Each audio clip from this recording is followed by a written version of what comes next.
Let's start off with a premise here. Like, you are actually getting paid to shoot someone's ugly face, or it could be a pretty face. Your monitor may or may not be color balanced. It's like, oh my god, you sent some files off for printing, yeah, and the color is like, my skin tone's not like that.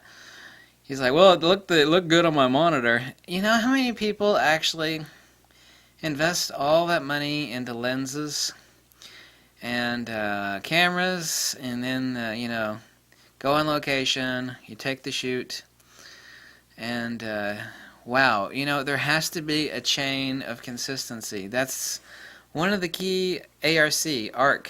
It's a three-letter thing that I came up with. Absolute repeatable consistency. ARC. ARC. ARC.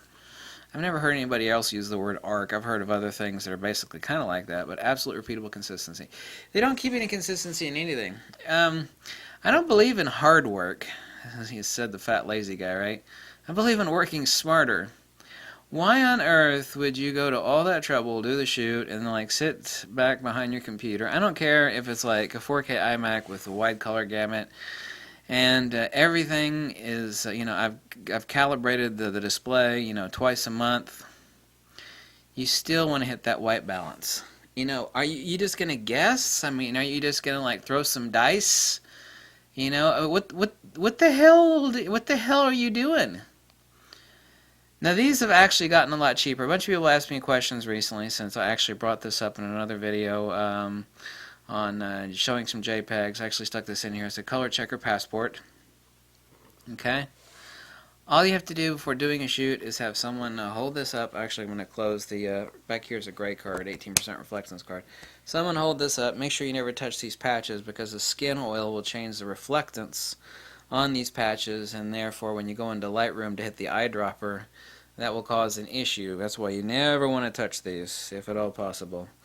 And just have them hold up, take a shot with the lighting that you've got, and then have them put it down. And then when you come to Lightroom, you just set that as your white balance and you apply it to all. Guesswork's been removed. You've removed all the pissing of time that you spent guessing. It's like, well, my screen's got most of your screens. Most of you people's, your screens are not calibrated. I mean, take out all the guesswork. Circumvent, and uncalibrate. Well, I haven't calibrated my. Well, I've never calibrated my screen. I'm assuming it's right. Well, here's something else you could do. If you want to go straight to print, yeah, I would never recommend having an uncalibrated screen. But if you're a lazy person that has kind of like a cheap screen and someone is paying you to do some work, color checker passport. I hit the white balance.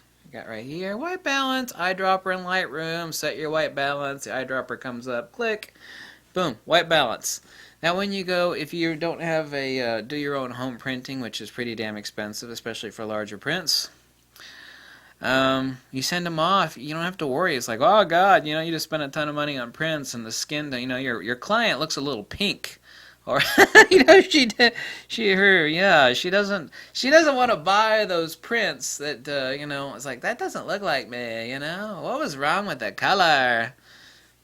Boom. Why would you, why? These are down to like $60 now. They were $100. I don't know why they lowered the price on them. That's a good thing, by the way.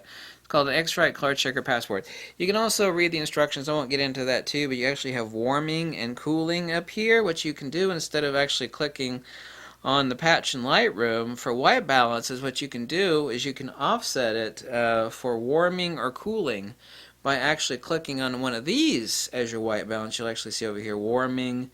Up here is warming, and down here is cooling. So you have blue will set magenta, magenta will set blue. So you can warm or cool the image however you want.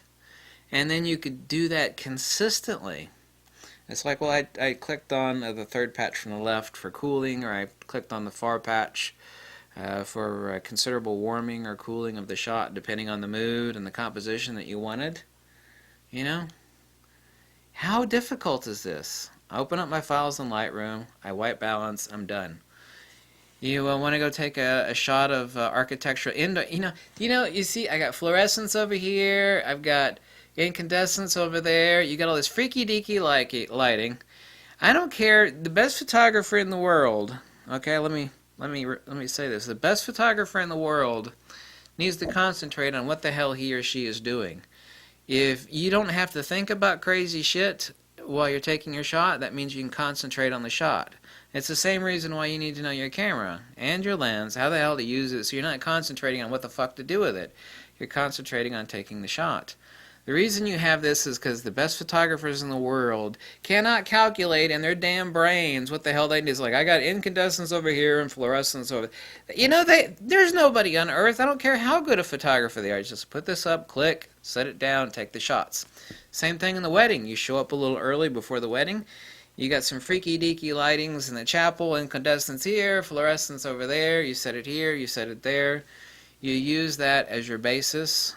This is your key for setting your correct white balance. It may look good to you, but it's probably wrong. And when it goes to print and it comes back, it's like, man, what's up with my skin tone? It's like, why is the color off? It's like, well, I was guessing. It looked good to me. Because you're not using this, you're guessing.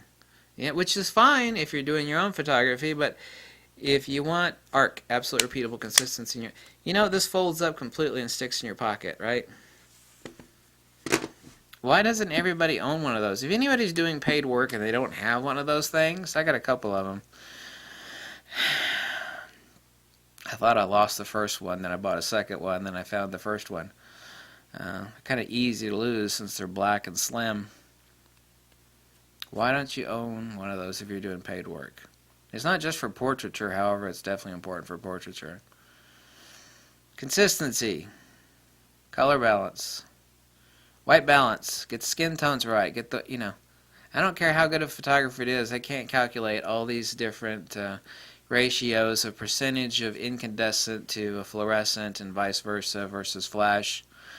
You know, I can calculate that with a light meter, but the light meter is only going to give me a percentage of my ambient to my flash. That isn't going to tell me what the fuck is, you know, it's not going to tell me, well, you know, you got 30% fluorescent here, so you're going to have, you know, 4 stops of blue on the face of your client, and you may not see that on your monitor, which is probably not a really nice monitor, and it's probably not calibrated, and you go to send the prints off to be printed, and then you spend all that money on some big old prints, and you're like, oh my god, the color is off.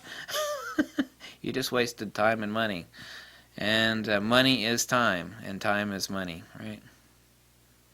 Am I wrong on anything I said in this video? Am I wrong? No, I'm not wrong.